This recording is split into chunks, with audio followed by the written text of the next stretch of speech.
Bayangin, dipecat tanpa pesangon, 6 bulan kemudian malah beli pabrik bosnya sendiri. Gimana perjuangan Bagas dari nol sampai sukses besar? Subscribe sekarang, tulis sholawat di komentar, dan sebutkan kamu dari kota mana. Semoga Allah limpahkan rezeki berlipat untuk yang sudah subscribe. Amin. Bagas menatap kosong ke arah mesin-mesin produksi pabrik tekstil tempatnya bekerja. Suara bising mesin seakan hilang dari telinganya ketika Pak Hartono, sang pemilik pabrik, menatapnya tajam. "Bagas, mulai besok kamu tidak usah masuk lagi," ucap Pak Hartono dengan suara dingin. Bagas menelan ludah. Tangannya gemetar menahan amarah dan sedih yang bercampur jadi satu. "Tapi Pak, saya cuma menegur Dimas karena dia nggak pakai helm pelindung di area mesin. Itu kan aturan keselamatan," jawabnya pelan. Pak Hartono mengetuk meja. "Kamu menegur anak saya di depan karyawan lain, kamu bikin dia malu. Kamu dipecat. Dan karena ini pelanggaran sikap, kamu nggak akan dapat pesangon." Bagas menatap lantai. Dadanya sesak. Ia berusaha menahan air mata yang hampir jatuh. Tidak pernah ia bayangkan, puluhan tahun bekerja, pengorbanannya hanya dibalas dengan sepucuk surat pemecatan tanpa pesangon. Ia berjalan meninggalkan ruangan Pak Hartono. Langkahnya gontai melewati deretan mesin rajut yang selama ini menjadi tempatnya mencari nafkah. Para karyawan lain menatapnya dengan wajah prihatin, tapi tak satu pun berani bicara. Sesampainya di depan pabrik, Bagas menatap gerbang besi besar itu. Dalam hatinya ia berbisik, "Allah, apa yang harus aku lakukan sekarang?" Langit sore itu mendung. Angin bertiup pelan menambah kesedihan di hati Bagas. Ia menatap jauh ke jalan raya, mengusap air matanya, lalu berjalan pulang membawa kotak kardus kecil berisi jas hujan, sepatu boot, dan helm proyek miliknya. Sisa barang-barang kebanggaan seorang mandor pabrik yang kini tak lagi berguna. Bagas menjejakkan kakinya di depan rumah kontrakan kecilnya. Dindingnya berlumut, catnya mengelupas. Ia menarik napas panjang sebelum membuka pintu. Di dalam, Rini sedang memasak sayur bening kangkung. Bau bawang putih tumis memenuhi ruangan sempit itu. Galang, anak mereka yang berumur 7 tahun, duduk di lantai sambil menulis tugas sekolah. Rini menoleh dan tersenyum ketika melihat suaminya pulang. Namun senyum itu hilang saat matanya menangkap kotak kardus di tangan Bagas. "Ada apa, Mas? Kenapa bawa kardus begitu?" tanyanya pelan. Bagas menaruh kardus itu di sudut ruang tamu. Ia duduk di kursi plastik biru yang sudah retak di beberapa sisi. Kepalanya tertunduk. "Aku dipecat, Rin." Rini membeku. Sendok kayu di tangannya jatuh ke lantai. Matanya berkaca-kaca. Ia berusaha menahan air matanya agar tidak jatuh di depan Galang, namun gagal. Butiran air mata menetes satu persatu di atas panci sayur bening. "Kenapa, Mas? Apa salah Mas Bagas?" Suaranya bergetar. Bagas menceritakan semuanya. Tentang bagaimana ia menegur Dimas yang tidak memakai helm pelindung, tentang bagaimana Pak Hartono memecatnya tanpa pesangon, tentang betapa sakit hatinya diperlakukan seperti itu setelah puluhan tahun bekerja. Rini menutup wajah dengan kedua tangannya dan menangis pelan. Galang menatap kedua orang tuanya dengan kebingungan, lalu menghampiri ayahnya. "Mas, maafkan aku. Kita sekarang bagaimana?" ucap Rini dengan suara lirih. Bagas menarik napas panjang. Ia menatap wajah istrinya yang sembab, lalu menatap anak semata wayangnya yang masih polos. Di dalam hatinya, ia bersumpah, tidak akan membiarkan keluarganya kelaparan meski harus bekerja apapun. Namun malam itu, mereka makan dengan hati yang pilu. Hanya ada nasi, sayur bening, dan sedikit sambal. Bagas menatap langit-langit rumahnya yang bocor, dan dalam diamnya ia berdoa, "Allah, tunjukkan jalanku." Malam itu, Bagas tak bisa tidur. Ia duduk di sudut kasur tipis, sambil menatap wajah Galang yang terlelap.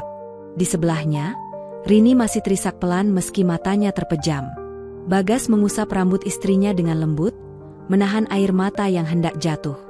Ia mengambil ponselnya yang retak di pinggir layar, dan membuka YouTube. Sinyal wifi tetangga masih bisa ditumpang sedikit. Ia mengetik kata, "Cara cepat dapat uang," dengan jempol yang bergetar. Berbagai video motivasi bermunculan. Namun matanya tertuju pada satu video bertuliskan, "Bisnis dari nol, jualan kain kiloan bisa jadi miliarder. Bagas menekan play. Seorang pria parubaya muncul di layar, menjelaskan bagaimana ia membeli kain sisa kiloan di Tanah Abang, menjahit ulang menjadi mukena dan gamis simpel, lalu dijual secara online dengan foto produk yang bagus. Mulai saja dulu, kata pria dalam video itu. Jangan menunggu modal besar, jangan menunggu sempurna. Mulai sekarang, maka jalan rezekimu akan terbuka. Bagas menatap layar ponselnya lama. Kata-kata itu menancap di dadanya. Ia menoleh pada Rini dan Galang yang tidur dalam kesederhanaan yang memilukan. Tangannya mengepal kuat. Keesokan harinya, Bagas bangun lebih pagi dari biasanya. Ia mengambil celengan ayam Galang yang berada di atas lemari dan memecahkannya dengan hati-hati.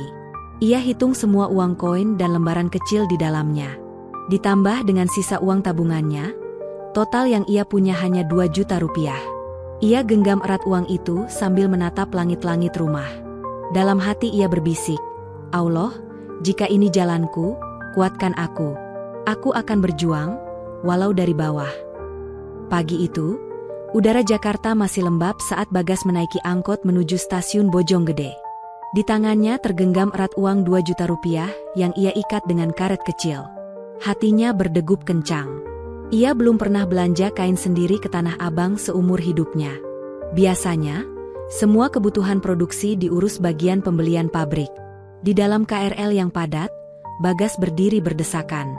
Bau keringat dan parfum murah bercampur memenuhi gerbong. Namun pikirannya hanya tertuju pada satu hal, aku harus pulang membawa kain hari ini. Sesampainya di Tanah Abang, Bagas melangkah perlahan menapaki lorong-lorong sempit penuh kain yang digantung tinggi dan ditumpuk menggunung. Para pedagang berteriak menawarkan barang dagangan mereka dengan suara lantang. Bang, kain kiloan murah nih, sisa ekspor, cuma 30.000 per meter. Bagas menoleh. Seorang pedagang berwajah ramah menatapnya. Dengan penuh percaya diri, ia mendekat dan memegang kain mukena polos berwarna putih tulang. Bahannya adem, tidak terlalu tebal, dan jika dijahit rapi pasti nyaman dipakai sholat. Ia menawar dengan hati-hati, berusaha menahan getaran di suaranya agar tidak terlihat seperti orang baru. Akhirnya ia berhasil membawa pulang belasan kilogram kain berbagai motif dan warna. Harganya pas dengan modal yang ia punya. Dalam perjalanan pulang, Bagas menatap plastik hitam besar berisi kain kiloan itu. Untuk pertama kalinya sejak dipecat, hatinya bergetar oleh harapan. Angin sore yang masuk dari jendela KRL menyejukkan keringat di wajahnya. Matanya menatap jauh menembus langit senja. Allah, inilah langkah pertama. Aku akan membuktikan, aku bukan hanya buruh. Aku akan jadi pengusaha. Sesampainya di rumah, Bagas langsung menata kain-kain tersebut di ruang tamu kecil mereka. Rini menatap dengan mata berkaca-kaca, setengah heran setengah takut. Mas, ini kain semua? Buat apa banyak-banyak begini? Tanyanya pelan.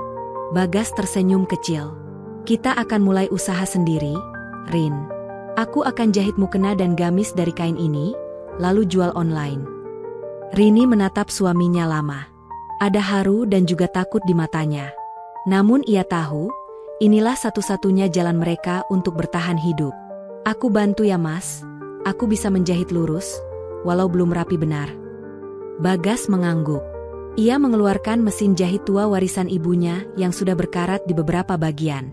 Suaranya bergetar pelan ketika mesin itu mulai berputar. Tangan Bagas menuntun kain putih itu dengan hati-hati. Setiap tarikan benang terasa seperti harapan baru baginya. Malam itu, mereka berdua begadang sampai larut. Galang tertidur di tikar tipis di sudut ruang tamu, sambil memeluk boneka macan kecil yang sudah robek kupingnya. Rini menggunting kain dengan hati-hati, sementara Bagas menjahit dengan teliti, memastikan setiap lipatan rapat dan kuat. Ketika adzan subuh terdengar, mereka menatap hasil kerja keras semalam. 3 potong mukena putih polos, dengan rendah kecil di bagian bawahnya. Jahitannya belum sempurna, tapi cukup rapi untuk dipakai. Bagas menatap hasil jahitannya sambil menahan air mata. Ini baru awal, Rin, ucapnya pelan. Rini menggenggam tangan suaminya. Aku yakin mas, Allah pasti menolong kita. Bagas menatap mata istrinya dalam-dalam. Saat itu, ia merasakan keyakinan mengalir di dadanya. Keyakinan bahwa nasib mereka akan berubah, meski jalannya masih panjang dan terjal. Pagi itu, setelah menunaikan sholat subuh, Bagas menyiapkan potret pertama produknya. Ia menata mukena hasil jahitan semalam di lantai keramik rumahnya yang sudah kusam. Di sampingnya, Rini membantu merapikan lipatan kain agar terlihat menarik.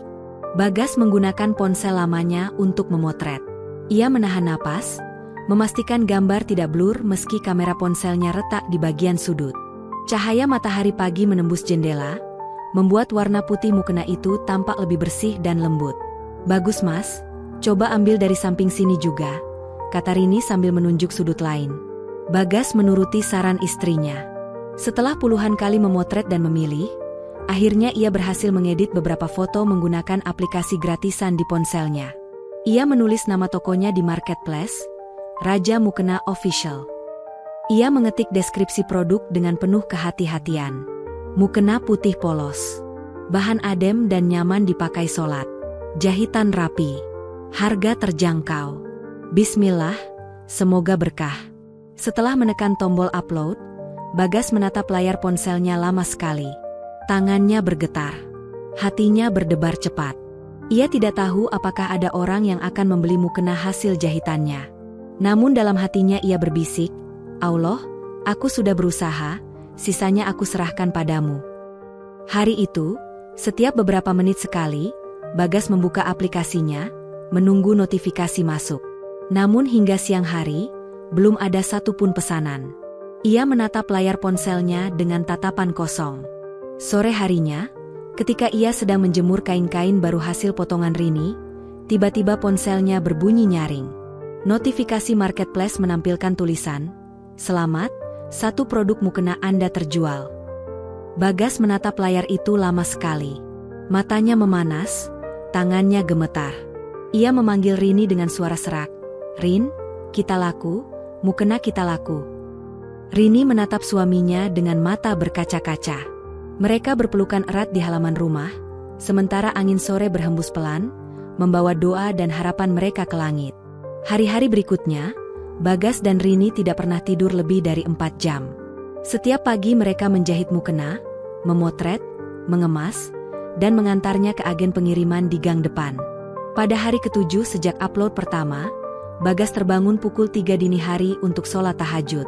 Setelah menuntaskan doanya, ia duduk di samping mesin jahit sambil membuka marketplace di ponselnya. Matanya terbelalak. Jumlah orderan yang masuk hari itu sudah mencapai 25 pesanan. Tangannya bergetar menahan rasa haru dan syukur yang meluap. "Rin, bangun Rin, lihat ini," bisiknya sambil mengguncang pelan bahu istrinya. Rini mengucek matanya. Saat melihat angka orderan itu, ia langsung menutup mulut menahan tangis. Mereka saling menatap dengan mata basah, lalu menengadahkan tangan bersama-sama. "Allah, terima kasih," bisik Rini lirih. Sejak hari itu, Bagas mulai kewalahan memenuhi pesanan. Ia menawari dua tetangganya, Bu Siti dan Bu Rohmah, untuk membantu menjahit mukena dengan sistem upah per potong. Kedua ibu rumah tangga itu langsung setuju karena mereka memang memiliki mesin jahit kecil di rumah. Ruang tamu kontrakan Bagas yang sempit berubah menjadi tempat produksi mukena. Setiap sudut dipenuhi gulungan kain dan potongan rendah. Bau kain baru bercampur dengan aroma kopi hitam yang diseduh Rini setiap subuh. Bagas bekerja tanpa henti. Ia merasakan tubuhnya lelah, namun semangatnya tak pernah padam. Setiap bunyi notifikasi order baru menambah nyala tekadnya.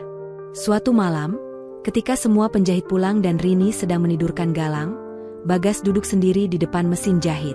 Ia menatap tumpukan mukena siap kirim, lalu memejamkan matanya lama. Dalam hatinya ia berkata, "Allah, aku akan terus berjuang. Aku ingin lihat Rini dan Galang bahagia." 3 bulan berlalu sejak mukena pertama Bagas terjual. Kini, setiap pagi, gang sempit tempat kontrakan Bagas ramai oleh motor kurir pengiriman yang datang menjemput puluhan paket mukena siap kirim. Tetangga-tetangga mereka berdiri di depan rumah, menatap dengan kagum saat kurir mengangkut dus-dus besar bertuliskan, "Raja Mukena Official." Namun bagi Bagas dan Rini, kontrakan kecil mereka tak lagi cukup untuk menampung kain, mesin jahit tambahan, dan tumpukan orderan. Suatu siang, Bagas duduk di tepi jalan sambil meminum es teh plastik. Peluh membasahi keningnya. Ia menatap bangunan ruko kosong di ujung gang, bekas tempat jualan perabot yang tutup sejak pandemi. Pintu rolling door-nya setengah terbuka, terlihat debu menumpuk di lantai keramik putihnya. Bagas berdiri dan menatap spanduk kecil yang tertulis, "Disewakan. Hubungi Pak Andri." Dengan hati berdebar, ia menelpon nomor itu. Setelah negosiasi singkat, Bagas menyewa ruko tersebut untuk setahun penuh. Ia memakai sisa tabungan hasil penjualan mukena 3 bulan terakhir. Hari itu juga, ia memindahkan semua kain dan mesin jahit ke ruko barunya. Rini menatap ruangan itu dengan mata berbinar. Ruangan berukuran 6 kali 8 meter itu terasa sangat luas dibanding rumah kontrakan mereka yang sempit. Bagas menempelkan banner bertuliskan, "Raja Mukena Official, Grosir dan Eceran." Ia menatap banner itu lama sekali. Dadanya bergetar. Ia teringat saat pertama kali ia duduk putus asa di sudut rumah, menatap 2 juta rupiah di tangannya. Kini, ia memiliki toko sendiri, tim jahit sendiri, dan ratusan pelanggan loyal di marketplace. Namun di dalam hatinya, ia tahu perjuangannya belum selesai. Masih ada satu mimpi besar yang ia genggam erat. Membeli pabrik tempat ia dulu dipecat tanpa pesangon. Membeli pabrik Pak Hartono, sang bos yang pernah menatapnya dengan hina. Bagas mengepalkan tangan. "Allah, beri aku kesempatan untuk menjemput takdirku," bisiknya pelan sambil menatap langit senja yang memerah di balik atap ruko barunya. 2 bulan setelah Bagas membuka ruko pertamanya, nama Raja Mukena Official semakin dikenal di marketplace dan media sosial. Orderan mukena dan gamis polos miliknya membanjir setiap hari. Bahkan ia mulai mendapat pesanan grosir dari toko-toko besar di berbagai kota. Suatu pagi, Bagas sedang mengawasi para penjahitnya ketika seorang kurir lama, Mas Junaedi, datang mengantar bahan kain. Ia menatap Bagas dengan tatapan penasaran. "Mas Bagas, sudah dengar kabar pabrik Pak Hartono belum?" tanyanya pelan. Bagas menoleh. Dadanya berdegup kencang mendengar nama itu disebut. "Belum, memang kenapa Mas?" Mas Junaedi menurunkan tumpukan kain sambil menghela napas. "Pabriknya kacau, Mas. Banyak orderan batal karena kualitas kain menurun, belum lagi utangnya menumpuk. Katanya, bos besar itu mau menjual pabriknya untuk bayar bank." Bagas terdiam lama. Tangannya mengepal di sisi celananya. Ia menatap gulungan kain di depan mata, tapi pikirannya melayang pada saat-saat ia dipecat tanpa pesangon oleh Hartono. Matanya memanas, namun bukan karena sedih, melainkan karena keyakinan bahwa inilah saatnya menjemput takdir besarnya. Sorenya, Bagas duduk di kantor kecil ruko barunya. Rini menuangkan teh hangat untuknya. Melihat wajah suaminya yang menegang, Rini menatap dengan lembut. "Mas, kalau memang ingin membeli pabrik itu, lakukanlah. Aku akan selalu mendukung," ucap Rini dengan suara pelan. Bagas menatap istrinya lama. Senyum tipis terbit di wajahnya. "Aku tidak akan hanya membeli pabrik itu, Rin. Aku akan membuktikan pada dunia bahwa orang kecil seperti kita juga bisa berdiri di atas." Hari itu juga, Bagas menelpon sahabat lamanya yang kini menjadi notaris. Ia meminta bantuan untuk menyiapkan semua dokumen pembelian pabrik. Matanya menatap kosong ke jalan raya yang sibuk di depan rukonya. Dalam hati, ia berbisik, "Allah, sebentar lagi aku akan menjemput takdirku." Hari itu akhirnya tiba. Pagi masih basah oleh embun ketika Bagas mengenakan kemeja putih bersih dan celana kain hitam kesayangannya. Rini membetulkan keras suaminya dengan tangan gemetar menahan haru. "Mas, semoga Allah mudahkan semua urusan hari ini," bisik Rini sambil menatap mata suaminya. Bagas tersenyum tipis. Ia mengecup kening istrinya, lalu menatap Galang yang sedang sarapan. "Doain Bapak ya nak." Galang mengangguk sambil mengunyah roti bakar, matanya berbinar menatap ayahnya. Mobil sewaan berhenti di depan ruko. Bagas melangkah masuk dengan hati berdebar kencang. Sepanjang perjalanan, ia memejamkan mata, mengulang doa dalam hati agar langkahnya